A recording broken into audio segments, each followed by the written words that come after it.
नमस्कार विद्यार्थ्यांनो, तुम्हा सगळ्यांचं आमच्या यूट्यूब चॅनल ग्रॅव्हिटी टेकमध्ये स्वागत आहे.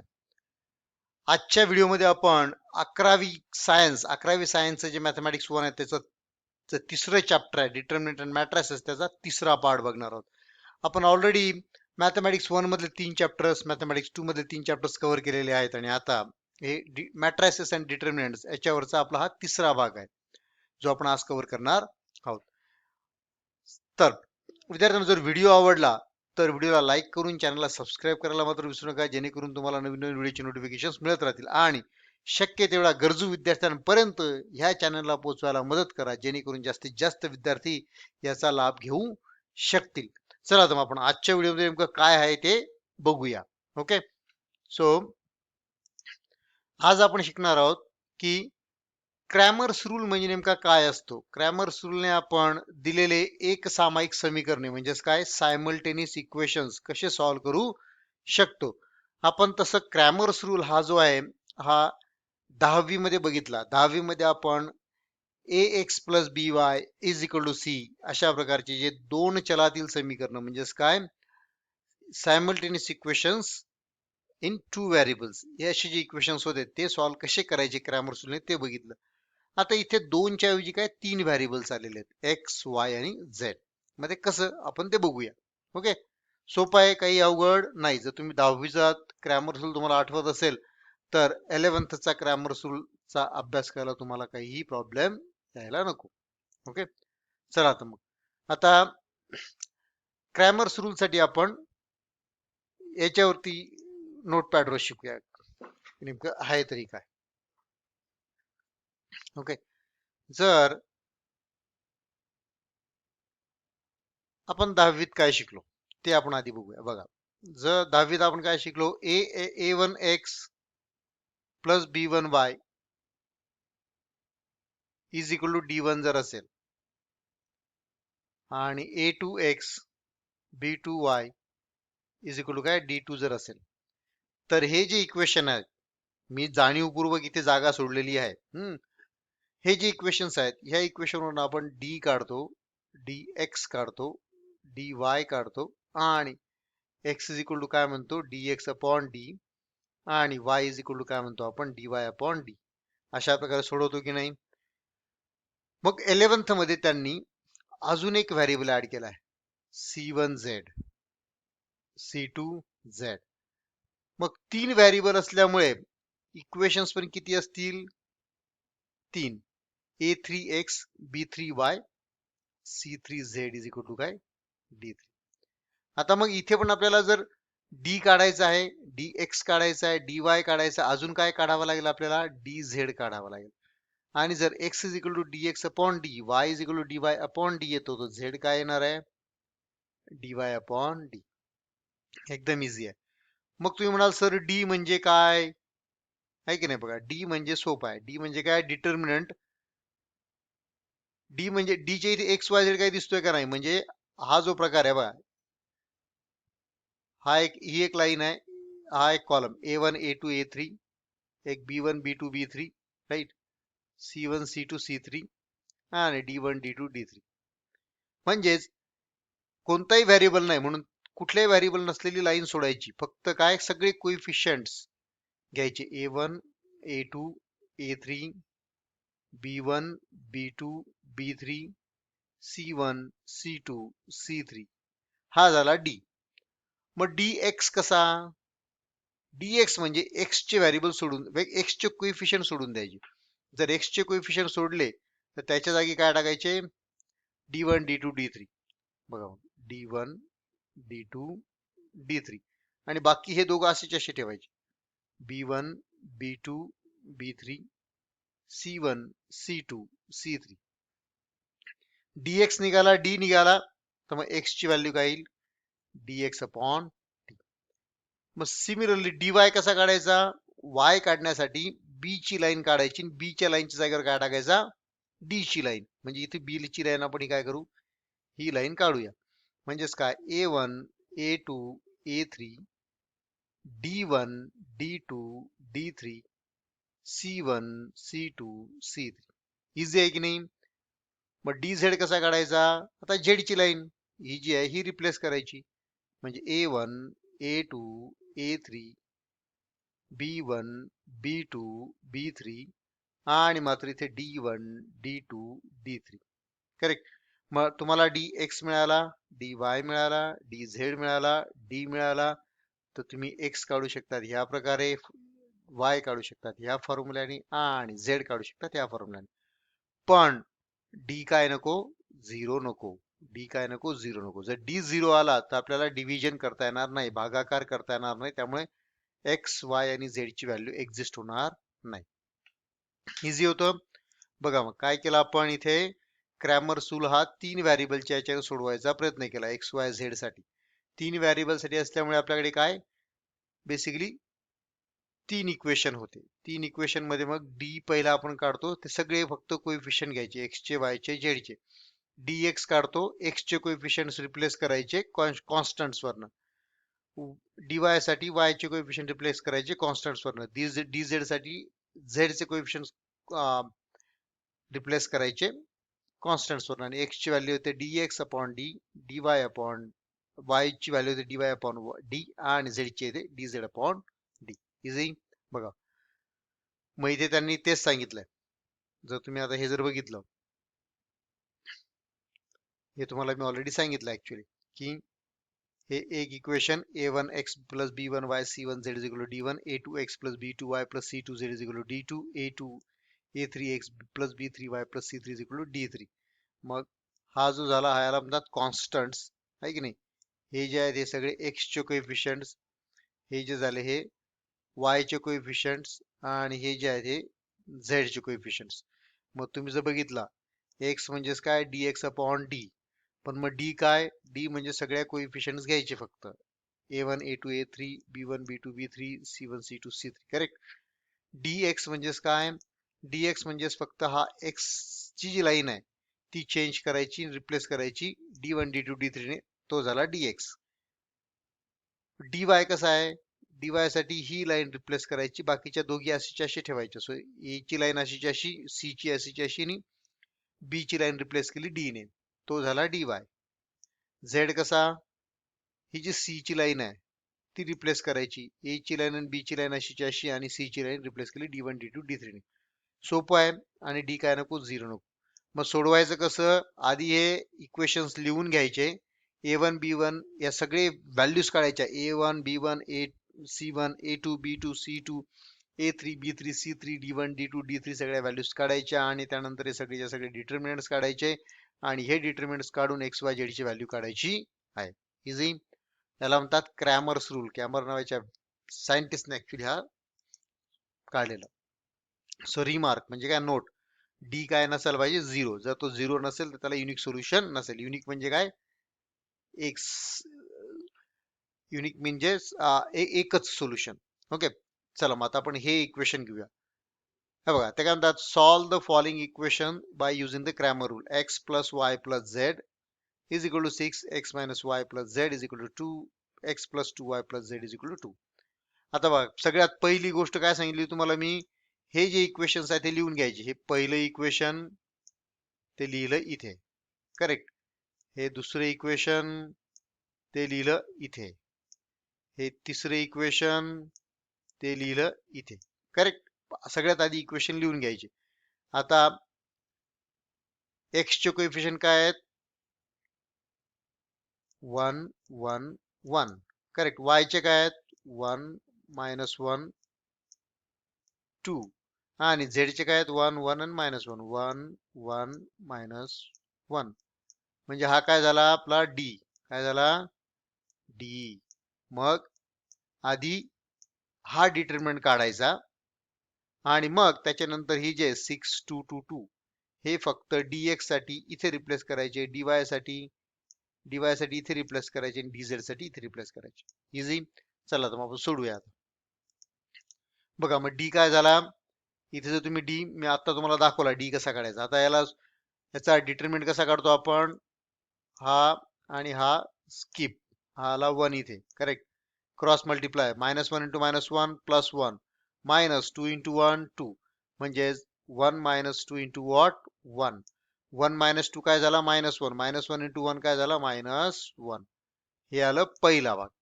आता त्याचा दुसरा भाग काय येईल बघा. आता दुसऱ्यासाठी आपण हा स्किप करतो, दुसरा कॉलम आणि फर्स्ट रो, आणि हा 1 इथे पण मायनस येतो कारण को फॅक्टर हा याचा मायनस येईल ना. 1 into 1 1 into -1 is -1 1 into 1 is 1 आणि तिथे ऑलरेडी मायनस असतो, सो -1 -1 -1 आणि -1 -2 इंटू -1 +2. हा बघा हा आला +2 म्हणजे या दोन गोष्टी आपल्या शिकल्या गेल्या. आता थर्ड कसा आहे तो, थर्ड साठी आपण फर्स्ट रो आणि थर्ड कॉलम काय करतो स्किप करतो. जर स्किप केला काय 1 इंटू 2 2 1 इंटू -1 पण मायनस केल्यामुळे प्लस पण होणार आहे बघा. मग हा काय झाला 2 + 1 इंटू 1 हा काय झाला 3. मग हा इथे आला 3. मग इथे 3 + 2 5 5 - 1 इज व्हॉट 4. म्हणजे डी ची व्हॅल्यू काय आली 4. आता आपल्याला काय करायचं पुढे dx काढू आपण. आता बघा dx कसा येईल एकदम इझी आहे. हा बाकी सगळा असाच्या असाच ठेवला dx साठी. हा जो भाग दिसतो का तुम्हाला, याला आपण चेंजेस नाही केलेला, असाच्या असा ठेवला. फक्त हा जो भाग आहे याच्याऐवजी आपण काय केला, हा रिप्लेस केला 6 2 2 6 2 आणि 2. आणि मग तुम्हाला डिटरमिनंट काढता येतो. डिटरमिनंट कसा येईल 6 इंटू 1 - 2 6 इंटू 1 - 2 1 - 2 म्हणजे -1 हा आला -6. सिमिलरली इथे 1 आहे correct, so 1 and this 2 into 1 -2 2 into 1 -2, so -2 -2 -4 -4 into 1 -1 that is +4. Similarly हा 1 साठी आपण हे बेसिकली स्किप करू. 2 into 2 4 and +2 6, so +6 -6 cancel and this is 4. हा आला dx. नंतर आता काय करायचं dy, नंतर dz. आता dy काढण्यासाठी बघा काय केलं आपण, dy काढण्यासाठी बेसिकली इट्स व्हेरी इझी. हे असंच असं ठेवलंय बघा, आहे का करेक्ट. हा भाग असाच असा ठेवलाय करेक्ट. आणि ही जी लाईन आहे ही लाईन मात्र रिप्लेस केली 6 to 2 ने. हे बघा 6 to 2. आणि तुम्हाला हा डिटरमिनंट काढता येतो. आता मला वाटतं हा डिटरमिनंट तुम्हाला मी काढून दाखवायला पाहिजे असं काही गरज नाही. जेव्हा तुम्ही हा डिटरमिनंट काढाल आणि सॉल्व्ह कराल तुम्हाला आन्सर काय मिळणार आहे 8. मग तुम्हाला dy मिळाला 8, dx मिळाला 4 आणि d मिळाला 4. अजून ते आपल्याला dz काढायचा बाकी आहे. मग आता dz साठी आपण तेच केलं. dz साठी काय केलं, आता ह्या ज्या पहिल्या दोन गोष्टी आहेत x आणि y च्या, ह्या असाच्या अशा ठेवलेल्या आहेत बघा. आणि फक्त ही जी z चे कोएफिशियंट्स आहेत, z च्या कोएफिशियंटच्या जागेवर काय आपण 6 to 2 हे पुट केले. आणि नंतर याचा डिटरमिनंट काढला. आता याचा डिटरमिनंट तुम्हाला काढता येतो. ऑलरेडी पहिले दोन डिटरमिनंट तुम्हाला काढून सांगितले, त्यामुळे हा डिटरमिनंट तुम्हाला काढता यायला पाहिजे. त्याची आन्सर आलं 12. So dx is 4, dy is 8, dz is 12 and d is what 4. मग आपल्याला माहिती आहे x ची व्हॅल्यू काय ते dx अपॉन d, आणि dx काय 4 आणि d काय 4. सो 4 upon 4 काय आला 1. So the x is what 1. Now y, if you look at y, right, so dy upon d, dy कुठे आहे हा, अपॉन काय हा, 8 upon 4 काय 2. dz म्हणजेच काय, z म्हणजेच काय dz अपॉन d, dz काय 12 अपॉन 4, 12 अपॉन 4 काय आला 3. सो x ची व्हॅल्यू आली 1, y ची व्हॅल्यू आली 2 आणि z ची व्हॅल्यू आली 3. So this is the solution to the given system of linear equations. Right, बघा झालं. x is equal to 1, y is equal to 2 and z is equal to काय 3 are the solutions of the given equations. आता next equation मध्ये पण त्याच प्रकारे त्यांनी म्हटलंय की नेक्स्ट एक्झाम्पल मध्ये solve the following equation by using the Cramer rule. परत तोच प्रकार 3 इक्वेशन दिले त्यांनी, 1 2 3 तिघेच्या तिघे इक्वेशन्स आपण काय केले लिहून घेतले. तिघे इक्वेशन कोणते आहेत, पहिले इक्वेशन आहे x plus y minus z is equal to 1. दुसरे इक्वेशन आहे 8x plus 3y minus 6z is equal to 1. तिसरे इक्वेशन आहे -4x minus y plus 3z is equal to 1. आता परत इथे d काढायचा, dx काढायचा, dy काढायचा, dz काढायचा आणि x y z च्या व्हॅल्यूज काढायच्या. इझी. बघा d मध्ये काय येणार आहे, अगोदर x चे कोएफिशियंट, x चे कोएफिशियंट काय 1 8 -4 हा झाला x चे कोएफिशियंट. y चे कोएफिशियंट काय आहेत 1 3 -1 सो 1 3 -1 इथे -1 सुटलाय ओके नाव -1 -6 +3 हा झाला झेड चे कोएफिशियंट आता याला ज्यावेळेस आपण सॉल्व्ह करू त्याचा आन्सर कसा येणार आहे बघा so it will be what 1 हा स्किप करायचा 3 into 3 9 right and then this would be 1 into -6 correct so म्हणजे हा मायनसच आहे हा प्लसच आहे actually this is taken what a plus remember okay so 9 - 6 will be 3 and then since this is 3 now you already know how to find out the next values right but I will maybe still tell you what exactly it is going to be so हा जो 1 आहे हा skip होईल 8 into 3 are 24 6 into 4 again 24 but minus 24 will be there because minus minus plus and परत तिथे एक minus असतो त्यामुळे मायनस मायनस हा झाला 0 आणि हा जर बघितला आपण this is going to be what -1 and then 8 into 1 8 and minus minus plus 2 so this will be -4 so the answer of D is going to be what -1 easy okay इथे plus आहे फक्त लक्षात ठेवा सिमिलरली dx काढताना easy आहे x चे जे कोइफिशियंट्स आहेत त्याच्या जागेवर काय करायचे फक्त कॉन्स्टंट्स टाकायचे 1 1 1 आणि तो आपण इथे टाकला आणि हे टाकल्यानंतर आपण याचा ज्यावेळेस डिटरमिनंट काढतो डिटरमिनंट काय येणार आहे -2 आणि हा झाला dx सो मग नेक्स्ट आपल्याला काढायचा आता dy बघा dy साठी काही फक्त आपण काय केलं इथे y चे कोइफिशियंट चेंज केलेत हा जो 1 3 -1 आहे हा आपण चेंज केला 1 1 1 ने आणि ज्यावेळेस तुम्ही याचा डिटरमिनंट काढाल है की नाही हा जो डिटरमिनंट आहे हा डिटरमिनंट तुमचा काय येणार आहे -3 मी हा काढून दाखवत नाही आता कारण मी ऑलरेडी खूपशी डिटरमिनंट्स इथे काढलेले आहेत सो हाला dy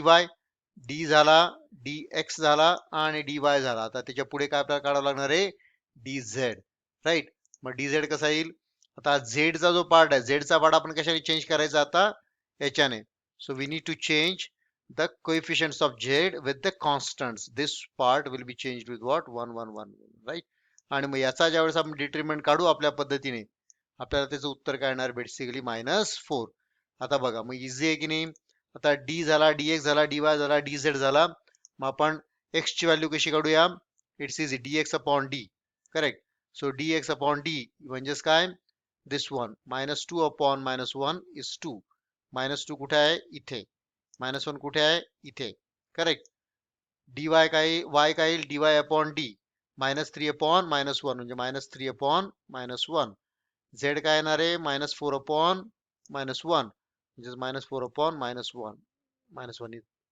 इथलाच या easy so this is how it is x is equal to what 2 y is equal to 3 z is equal to 4 simple हे झालं याचं solution okay so x is equal to 2 y is equal to 3 z is equal to 4 are the solutions of the given equations the next हे खूप छान example आहे आता बघा जर तुम्ही इथे बघितलं तर एक पॅटर्न दिसतो आपल्याला की काय 1 अपॉन एक्स इथे पण आहे 1 अपॉन एक्स इथे पण आहे 1 अपॉन एक्स इथे पण आहे करेक्ट 1 अपॉन वाय इथे पण आहे 1 अपॉन वाय इथे पण आहे 1 अपॉन वाय इथे पण आहे 1 अपॉन झेड इथे पण आहे 1 अपॉन झेड इथे पण आहे 1 अपॉन झेड इथे पण आहे मग अपॉन जर व्हेरिएबल अपॉन असतील तर त्यासाठी तर आपण क्रॅमर रूल डायरेक्टली वापरू शकतो का नाही परंतु तुम्ही याला रिड्यूस करू शकता काय सबस्टिट्यूशन करून सबस्टिट्यूशन म्हणजेच काय तुम्ही कुठली तरी एका समजायचं सो सपोज राईट ऍझ्युम करा पुट करा सो 1 अपॉन एक्स च्या जागी आपण काय करू पुट लेट से पी है की नाही 1 अपॉन वाय च्या जागी आपण काय करू पुट क्यू 1 अपॉन झेड च्या जागी आपण काय करू पुट आर म्हणजेच हे एक्स वाय झेड मध्ये नाही तर पी क्यू आर मध्ये काय तयार होतील सायमल्टेनियस इक्वेशन्स तयार होतील मग आपण आधी पी क्यू आर च्या व्हॅल्यूज काढू आणि त्यानंतर आपण एक्स वाय आणि झेड च्या व्हॅल्यूज काढणार आहोत इझी आहे एकदम बघा मग पहिली गोष्ट काय की put x is equal to 1 upon x is equal to what p put 1 upon x is equal to p 1 upon y is equal to q आणि 1 upon z is equal to r जे आपण already बघितलं मग ही substitution केल्यानंतर equations काय येतील बघा सोपं आहे बघा इथे 1 upon x is equal to काय येत आहे पी हा झाला पी हा झाला क्यू आणि हा झाला आर, म्हणजे p plus q plus r is equal to काय -2 आला का बघा. इथे 1/x ला काही मल्टिप्लाय करतोय का नाही, म्हणजे हा पी येईल. 1/y ला मल्टिप्लाय करतोय का -2 करतोय, सो -2q. आणि 1/z ला कोणी मल्टिप्लाय करत नाही, सो आर असे असेल. So p -tq plus r, है की नाही. तसंच इथे 2p -q plus 3r is equal to काय होतो -1. हे झाले पी क्यू आर मधले सायमल्टेनियस इक्वेशन्स. आता याच्यावरून आपण काय काढायचा, डी काढायचा. नंतर आपण काढायचा डीपी. डीएक्स काढायचा का इथे नाही, आपण इथे काय काढणार नाही, डीपी. का, कारण व्हेरिएबल काय आहे, पी. नंतर काय काढायचा, डी क्यू आणि डी आर, करेक्ट. आणि मग पी ची व्हॅल्यू काय येईल, डीपी अपॉन डी, क्यू ची व्हॅल्यू येईल डी क्यू अपॉन डी आणि आर ची व्हॅल्यू ना डी आर अपॉन आर. बघा मग हा झाला डी. तर तुम्ही इथे बघितला डी काय येणार आहे, पी चे कोएफिशियंट्स 1 1 2 आहे का, 1 1 2 इथे बघा. क्यू चे कोएफिशियंट 1 -2 -1 1 -2 -1 आणि आर चे कोएफिशियंट 1 1 3, सो 1 1 3. आणि जेव्हा आपण याचा डिटरमिनंट काढतो आपल्या नॉर्मल पद्धतीने, तो डायरेक्ट काय येणार आहे -3. हाला डी. मग डीपी साठी काय करावं लागणार आहे आता, नेक्स्ट आहे तो डीपी. डीपी मध्ये हे जे कोएफिशियंट आहेत एक्स चे, म्हणजे सॉरी पी चे कोएफिशियंट आपण काय आता -2 3 आणि -1 ने काय करणार आहोत, रिप्लेस करणार आहोत, नथिंग एल्स. फक्त हे जे होते 1 1 2 हे रिप्लेस केले आपण -2 3 -1 ने. का, कारण -2 3 -1 काय कॉन्स्टंट्स आहेत. आणि हा झाला डीपी, डीएक्स नाही डीपी आहे. मग हा डिटरमिनंट सॉल्व्ह केल्यावर आन्सर काय येणार आहे आपल्याला -5. हे काय मी तुम्हाला सॉल्व्ह करून दाखवत नाही, इझी आहे. ओके, सो डी मिळाला, डीपी मिळाला. मग पी ची व्हॅल्यू काय येईल -5 अपॉन -3 म्हणजे 5/3. म्हणजेच 1 पी काय आला बेसिकली 5/3, करेक्ट. पी आला 5/3. This is a 5/3 is a p. मग एक्स काय येईल, एक्स म्हणजेच काय 1 अपॉन पी. पी चा रिसिप्रोकल आहे, म्हणजे पी एक्स ची व्हॅल्यू काय आली 3/5, करेक्ट. ही झाली एक्स ची व्हॅल्यू. सिमिलरली आपल्याला वाय ची व्हॅल्यू काढायची आणि झेड ची पण व्हॅल्यू काढायची आहे. चला तर बघूया आपण. मग आता डी क्यू काढायचा. डी क्यू साठी काय करतो आपण, we basically change or replace the q coefficients with what, the actual constant values. आणि मग ते सॉल्व्ह केल्यावर आन्सर काय मिळणार आपल्याला 5. म्हणजेच काय, q काय आला 5 अपॉन -3 म्हणजे -5/3. मग जर q -5/3 असेल तर y काय येणार आहे -3/5. ओके, रेसिप्रोकल त्याचा. सिमिलरली डी आर साठी आपण काय करणार आहोत, सो थर्ड पार्ट आहे, third will be replaced with what, the coefficients. Third, the r coefficients will be replaced what replaced with -2 3 and -1. आणि जेव्हा तुम्ही सॉल्व्ह कराल आन्सर काय मिळणार तुम्हाला 6. मग dr जर 6 आला तर dr अपॉन डी काय तो -2, 6 अपॉन -3 -2. मग r झाला -2, r इज व्हॉट -2. आणि मग त्यामुळे z ची व्हॅल्यू काय येणार आहे 1 अपॉन -1/2. इझी. सी. सो याच्यावरून बघा पी ची व्हॅल्यू काय आली, डीपी अपॉन डी म्हणजेच 5/3, करेक्ट. क्यू ची व्हॅल्यू काय आली, डी क्यू अपॉन क्यू म्हणजे -5/3. हा 5/3 हा -5/3 आणि आर ची व्हॅल्यू काय आली -2. मग एक्स ची व्हॅल्यू काय येईल याच्या उलट, वाय ची व्हॅल्यू काय येईल याच्या रिसिप्रोकल उलट, व्यस्त म्हणता मराठीत त्याला. आणि याची व्हॅल्यू काय येईल -1/2. Let's see. So x is equal to 3/5, y is equal to -3/5 and z is equal to -1/2. So value का आंसर काय आला इक्वेशन चे, basically x is equal to 3/5, y is equal to -3/5 and z is equal to what -1/2 are the solutions of the given equation. Easy. Now the next question. आता बघा हा word problem आहे. Word problem जरी तुम्हाला मोठा दिसत असला तरी तो खूप अवघड नसतो. जर तुम्हाला वर्ड प्रॉब्लेम खूप अवघड वाटत असेल तर ते तुमचं एक जस्ट मिथ आहे, की समजा गैरसमज आहे तो. तुम्ही जर वर्ड प्रॉब्लेम व्यवस्थित लाईन बाय लाईन वाचला, प्रत्येक वर्ड व्यवस्थित वाचलं, समजून घेतलं, तर तुम्हाला तो वर्ड प्रॉब्लेम फॉर्म्युलेट करायला म्हणजे इक्वेशन्स मध्ये मांडायला अजिबात प्रॉब्लेम येत नाही. आणि इक्वेशन्स मध्ये एक वेळेस आपण तो मांडला की आपल्याला ते सॉल्व्ह करायला काही अवघड जात नाही. चला मग आता आपण इथे इक्वेशन्स नेमकं आहे तरी काय बघूया. आता बघा त्यांनी इथे काय केलंय की the cost of 2 books 6 notebooks 3 pens is 120 rupees. The cost of 3 books 4 notebooks and 2 pens is 105. while the cost of 5 books, 7 notebooks and 4 pens is what 183. Find the cost of 1 book, 1 notebook and 1 pen. बघा आधी काय मग काय काढायला लावलं त्यांनी, book notebook आणि पेनची व्हॅल्यू काढायला लावलेली आहे. म्हणजे आपण एका बुकची व्हॅल्यू किती, एका नोटबुकची व्हॅल्यू किती, एका पेनची किती. मग आपण एक बुकची व्हॅल्यू एक्स मानू, एका नोटबुकची व्हॅल्यू वाय रुपये मानून, एका पेनची व्हॅल्यू झेड रुपये मानू. आता बघा पण नेमकं इक्वेशन काय येईल मग, जर 2 पुस्तकं 6 नोटबुक आणि 3 पेन घेतले तर किती रुपये लागतात, 120. म्हणजेच पहिले इक्वेशन काय येईल, 2x प्लस 6y, 2x म्हणजे काय 2 बुक्स, 6y म्हणजे काय 6 नोटबुक, प्लस 3z म्हणजे काय 3 पेन. हे मिळून काय आन्सर आलं 120. हे झालं पहिलं इक्वेशन. किती सोपं बघा. आता जर पहिलं इक्वेशन तयार झालं तर पुढचे 2 इक्वेशन तयार करणं काय एवढं अवघड नाही. मग त्याच्या पुढचं काय म्हणतात, 3 बुक्स 4 नोटबुक्स आणि 2 पेनची कॉस्ट किती आहे, 105 रुपये. सो दुसरे इक्वेशन येईल 3x plus 4y plus 2z is equal to 105. तिसरे इक्वेशन येईल 5 बुक्स 7 नोटबुक्स 4 पेनची value 183. So 5x 7y and 4z is equal to 183. Easy. चला तर मग बघूया आपण. मग let x rupees y and rupees z with the cost of 1 book 1 notebook and 1 pen respectively. Respectively का म्हणता बरं इथे, काय अर्थ आहे रिस्पेक्टिव्हलीचा, रिस्पेक्टिव्हली म्हणजे अनुक्रमे. रिस्पेक्टिव्हली म्हणजेच काय, अनुक्रमे. अनुक्रमे म्हणजे काय, पहिला एक्स घेतलाय ना, मग पहिलं काय बुक आहे, म्हणजे एक्स कशाला आला, बुकला. नंतर 2 नंबर वाय आहे तर 2 नंबर नोटबुक आहे, राईट. झेड थर्ड आहे तर पेन थर्ड. रिस्पेक्टिव्हली म्हणजे काय, अनुक्रमे, लक्षात ठेवा. ओके. मग बघा, मग ही जी आपल्याला सगळी इन्फॉर्मेशन दिली याच्यावरून आपण काय केले, 3 इक्वेशन तयार केले. जे ऑलरेडी मी तुम्हाला सांगितले कसे तयार झाले, right. 2x plus 6y plus 3z is equal to 120. 2x plus 6z plus 3y is equal to 120. 3x plus 4y plus 2z is equal to 105 याच्यावरून. 5x plus 7y plus 4z 183 याच्यावरून. Easy. Now let's go ahead next. See, मग आता आपण D काढायचा. D कसा काढतो आपण, सगळे फक्त कॉन्स्टंट, सॉरी एक्स आणि वाय आणि झेड चे कोएफिशिएंट घ्यायचे, कॉन्स्टंट सोडून द्यायचे. So 2 3 5 6 4 7 and 3 2 4.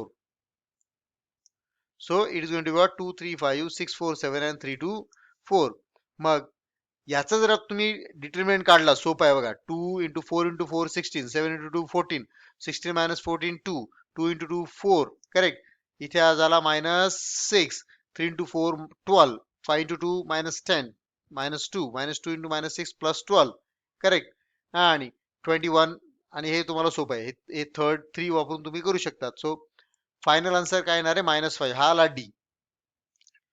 मग डी सोपा आहे, पण डीएक्स जर बघितलं तुम्ही, डीएक्स मध्ये आता आपण ज्या वेळेस ह्या एक्सच्या कोएफिशिएंटला रिप्लेस करू 2 3 5 ने, जेव्हा आपण एक्सच्या कोएफिशिएंटला रिप्लेस करू 2 3 5 ने, 120 105 183 ने, आपल्याला इथे खूप मोठे मोठे नंबर्स मिळणार आहेत.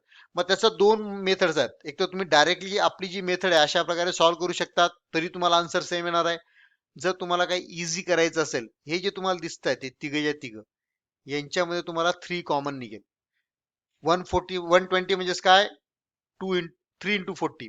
105 म्हणजेच काय 35 into 3, करेक्ट. आणि 183 म्हणजेच काय 61 into 3. मग इथे 3 बाहेर काढला, मग इथे उरला काय 40 35 आणि 61. आणि मग आपल्या ट्रॅडिशनल मेथडने, सिम्पलर अर्लियर मेथडने डिटरमिनंट जर काढला तर डिटरमिनंटची व्हॅल्यू काय येते, basically -75. Okay, it's easy, you should be able to find out easily. कसं केलं, हा 3 असाच्या असा बाहेर ठेवला. आधी काय केलं आपण 40 घेतला. हा ओके 40. जरा 40 घेतला इथे तर काय होणार आहे, 4 into 4 16, 7 into 4 12. So 16 minus 14 2, 2 into 40 is what 80, correct. Now the next is 6 म्हणजे -6. हा -6. 35 into 4 140, 2 into what 61 122, right, minus. And then third will be what for the 3. So this comes 80 minus 108 plus 3, and that will basically be what -75. हा झाला D X. Now आता dy कसा आहे, dy मध्ये पण तेच 120 105 183 y च्या कोएफिशिएंटला रिप्लेस करायचे, पर त्यांच्यातनं 3 कॉमन काढा बाहेर आणि याचा काय करा बेसिकली डिटर्मिनंट काढा, तो येईल -60. dz काय येईल, परत z चे कोएफिशियंट काढायचे आणि हे कोएफिशियंट्स बेसिकली टाकायचे. आता इथे काय झालंय, ह्या दोन इंटरचेंज झालेल्या आहेत, right. This two matrices have been interchange. जर तुम्ही बघितलं असेल ते काय झालंय की ही जी मॅट्रिक्स आहे, ही मॅट्रिक्स कुठे असली पाहिजे होती, इथे. सो ही जी मॅट्रिक्स आहे, ही मॅट्रिक्स पाहिजे होती इथे, आणि ही जी मॅट्रिक्स आहे ही पाहिजे होती इथे. त्यामुळे ते इग्नोर करा आणि तशा प्रकारे मांडा. ही जर पुढे असली तर ही इथे येईल. 3 कॉमन काढला, नंतर याचा हा डिटर्मिनंट आहे, याचा determinant into 3 will be what, -30. So हा झाला dz, हा झाला dy आणि हा झाला dx आणि तो d. मग आपण x y z च्या व्हॅल्यू कशा येतील, basically it's very easy, right. So x will be what, dx upon d, correct. So -70 upon -5 that is 15. हा -5 आणि हा -75. नंतर dy काय येईल, -60 अपॉन -5 आणि dz काय येईल, -30 upon -5 that is 6. Easy. So that's how it is going to be. It was easiest one. Okay. The cost of एका बुकची कॉस्ट काय आहे, 15 रुपीज. एका नोटबुकची कॉस्ट आहे 12 रुपीज आणि एका पेनची कॉस्ट आहे 6 रुपीज. आजच्या व्हिडिओमध्ये एवढंच मित्रांनो. पुढच्या व्हिडिओमध्ये आपण काय बघणार आहोत, consistency of system of linear equations आणि एरियाज ऑफ अ ट्रायंगल कसे काढायचे ते आपण बघणार आहोत. सो जर व्हिडिओ आवडला असेल तर व्हिडिओला लाईक करा, चॅनलला सबस्क्राईब करायला मात्र विसरू नका, जेणेकरून तुम्हाला नवीन नवीन व्हिडिओचे नोटिफिकेशन्स मिळत राहतील आणि शक्य तेवढ्या गरजू विद्यार्थ्यांपर्यंत या चॅनलला पोहोचवायला मदत करा, जेणेकरून जास्तीत जास्त विद्यार्थ्यांना ह्या संधीचा लाभ घेता येईल. I wish you happy learning with Gravity Tech. Thank you.